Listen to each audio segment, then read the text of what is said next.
गाड़ी तो बस बिल्कुल हवा चली नहीं रही, आएगी नहीं रही। ओम।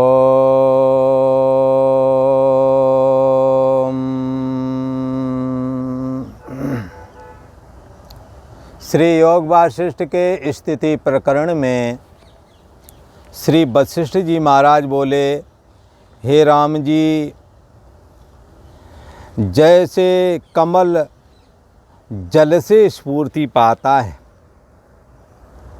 और प्रकाशता है, खिल जाता है, तैसे ही राम जी सब सृष्टि को सत्ता देने वाला और सबका आश्रय रूप ये आत्म तत्व ही है, ये आत्मा ही है।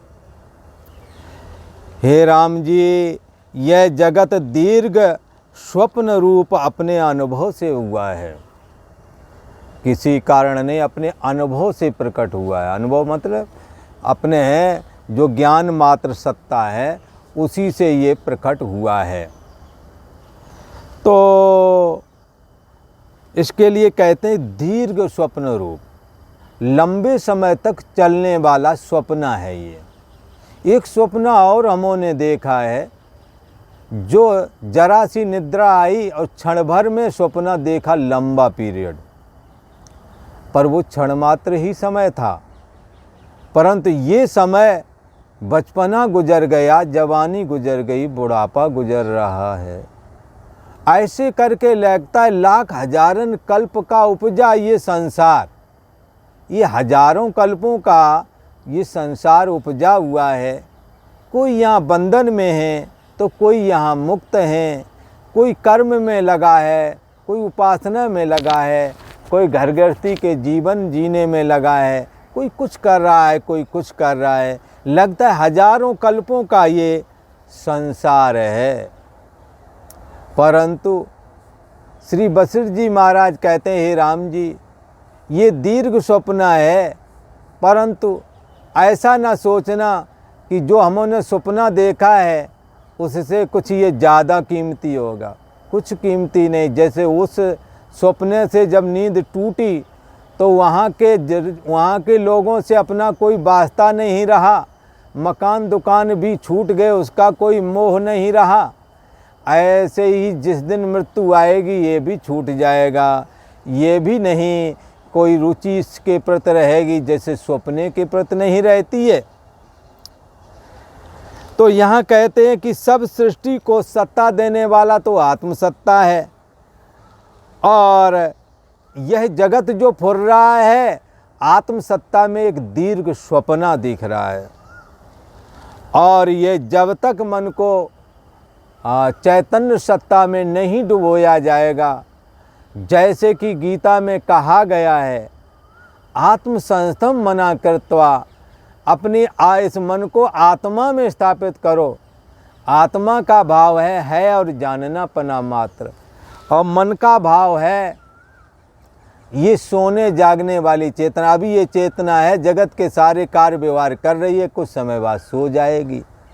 ये कभी रहने वाली तो कभी ना रहने वाली चेतना है, और जानना पना मात्र जो अविनाशी ज्ञान रूप आत्मा है, जिसका कभी अंत नहीं आता, उसमें ले जा करके रखो, उसमें स्थापित करो।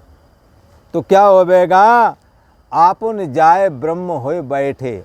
फिर ये तुम्हारा मन रूप जीव जाकर ब्रह्म रूप हो जाएगा।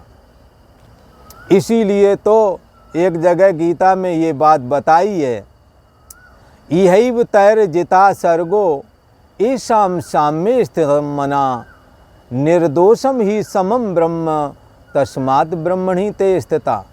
ये ब्रह्म निर्दोष और सम है, और ये सोने जागने वाली चेतना दोषवान और विषम है।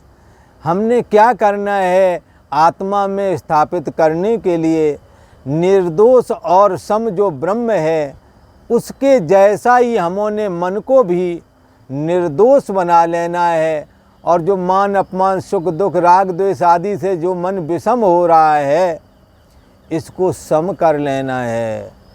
निर्दोषम ही समम ब्रह्म, ये ब्रह्म निर्दोष और सम है। इसलिए जिन्होंने अपने मन को निर्दोष और सम बना लिया। तस्मात् ब्रह्मणि ते स्थिता, इसीलिए वो ब्रह्म में स्थित हो गए। इसीलिए सारे शास्त्र, सारे के सारे ग्रंथ और आचार्य लोग, साधु संत, सभी का यही एक कहना है कि भाई मन को निर्मल बनाओ, निर्दोष बनाओ। जिन्होंने मन को जीत लिया है उसने जगत जीत लिया है। जितम जगत केन, जगत किसने जीता है? तो कहते हैं जिसने मन को जीता है उसी ने जगत जीत लिया है। हे राम जी, आत्मा से प्रकट होने वाला ये जो जागृत जगत है, ये दीर्घ स्वप्न स्वरूप अपने सत्तात्मक आत्मा में से ही उदय हुआ है। जैसे कोई भी लहर अपने पानी से ही, H2O मात्र पानी से ही प्रकट होती है, ऐसे ही अंदर अनुभव मात्र जो चैतन्य सत्ता आत्मा है उसी से ये जीव प्रकट होता है। उसी से ये जागृत अवस्था रूपी स्वप्ना, ये जागृत जगत रूप स्वप्ना उदय होता है उसी से। सो बाह्य रूप होकर के भासता है तो आत्मरूप, पर बाह्य रूप होकर के भाषित होता है। उस स्वप्न से और स्वप्नांतर हो जाता है। वो स्वप्ना जो देखा हमने उससे फिर स्वप्नांतर होता है। स्वप्न में हम सो जाते हैं और फिर स्वप्ना तो देख ही रहे थे, उस देखते देखते फिर सो जाएंगे, फिर वहाँ स्वप्ना देखेंगे और फिर जागेंगे।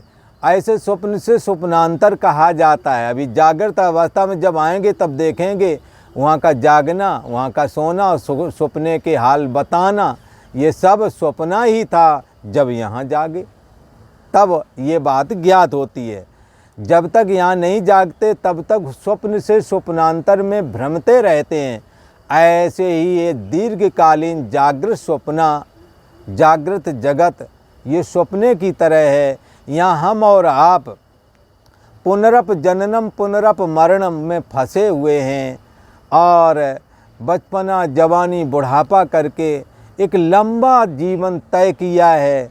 सो इस कारण ही ये सत लगने लगा है, वरना इस जागृत जगत रूप और स्वप्न का जगत, इन दोनों में कोई अंतर नहीं है।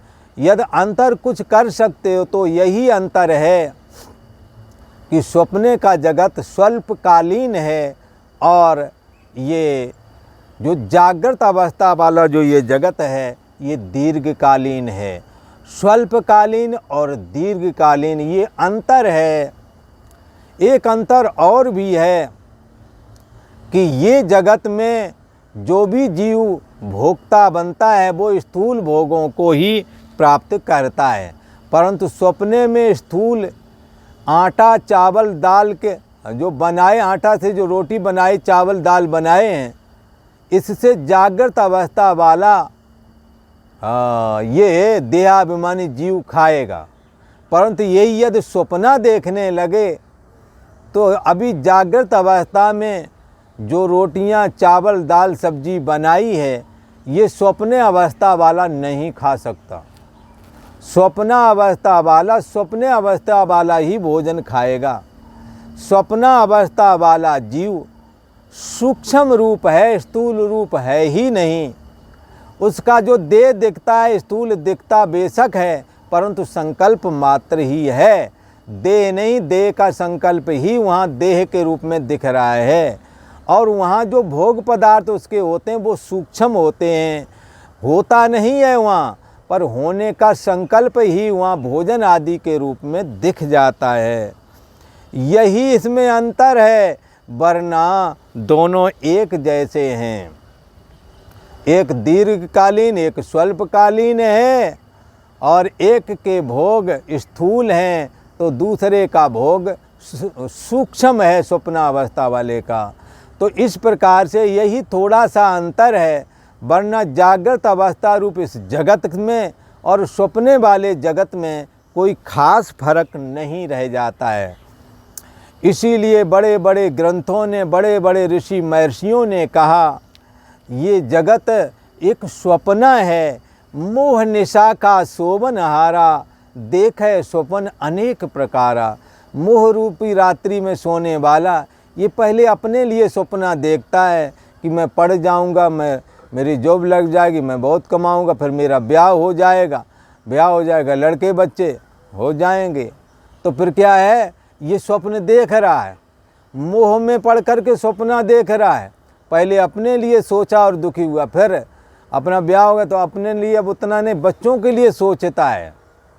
अंत तो गत्वा, जो खाया पिया, जो संस्कार इकट्ठे किए तो वो वासना रूप में जवानी में रहे तो खूब भोग भाग लिया। अब इंद्रियां थक गईं, शरीर भी काम का रह नहीं गया, पर मन में लोलुपता तो बैठी है। अब ऐसी अवस्था में जब इंद्रियां काम ना करें और मन की लोलुपता भी अभी बाकी है, तो ऐसी अवस्था में जो चाह है विषयों की, उसका नाम है तृष्णा। ये तृष्णा एक ऐसी है, चाह तो बहुत है पर भोग नहीं सकते, संतरा तो बहुत रखे पर नचोड़ नहीं सकते, हाथ में सामर्थ्य नहीं है। तो ऐसे ही चने रखें पर दांत नहीं है, ऐसी ही स्थिति बन जाती है।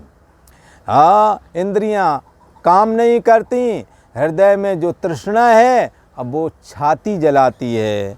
तो यहाँ कहते हैं ये स्वप्ना स्वल्पकालीन और जागृत अवस्था वाला जगत दीर्घकालीन है। यहाँ के भोग पदार्थ स्थूल हैं, सपने वाले के सूक्ष्म हैं, यही अंतर है, वरना दोनों एक ही हैं।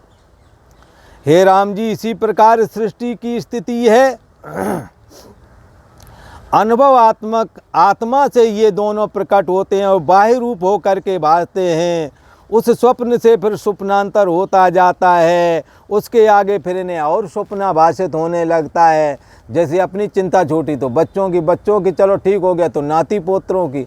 तो ये सब चीज़ें स्वप्न से स्वप्नांतर की ओर जागृत अवस्था में भी चला जाता है, स्वप्ने में तो जाता ही है। इसी प्रकार से राम जी सृष्टि की स्थिति को भी तुमों समझना चाहिए। हे राम जी, जैसे एक बीज से अनेक वृक्ष होते हैं, तैसे ही चिद अणु में अनेक सृष्टियाँ प्रतिफलित होती रहती हैं, प्रकट होती रहती हैं। जैसे जल में अनेक तरंग होते हैं, तैसे ही राम जी अपने आत्मा रूप अनुभव में अनेक जगत भाषित होते हैं। और ये जगत कैसे हैं? अभिन्न रूप हैं, आत्मा से स्वतंत्र होकर के नहीं। जैसे समुद्र में अनेकों लहरें, तरंगें, फेन, बुदबुदे आदि दिखते हैं, परंतु ये जल से स्वतंत्र होकर के नहीं। जल की दृष्टि से देखें तो ये जल रूप ही हैं, अर्थात अभिन्न रूप हैं। ऐसे ही जितने भी जगत दिखते हैं ये सब आत्म रूप हैं और अभिन्न रूप हैं। इससे राम जी द्वैत भ्रम का तुम त्याग कर दो। हे राम जी, न कोई देश है न काल क्रिया है, केवल एक अद्वैत आत्मसत्ता ही अपने आप में स्थित है। आ माने नहीं, द्वैत माने दूसरी, कोई भी दूसरी सत्ता है ही नहीं। परमात्म सत्ता के अलावा और कोई दूसरी सत्ता नहीं है। कैसी है ये अद्वैत आत्म सत्ता? अपने आप में स्थित है, किसी के बसाने से नहीं बसती है, किसी की विरासत में नहीं रहती है, ये अपने आप में स्थित है। स्वमहिमने तो स भूमा कुत्र तिष्ठति, वो भूमा आत्मा कहाँ रहता है? तो बताया सनत कुमार जी ने, स्वमहिमने, अपनी महिमा में रहता है।